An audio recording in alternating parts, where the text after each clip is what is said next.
वो रो रहा है।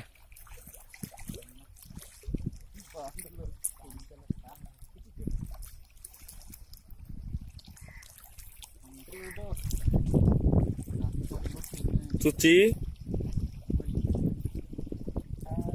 अभी तक कुछ नहीं लगा है। हम लोग पानी के अंदर टेबल डाल के बैठे हैं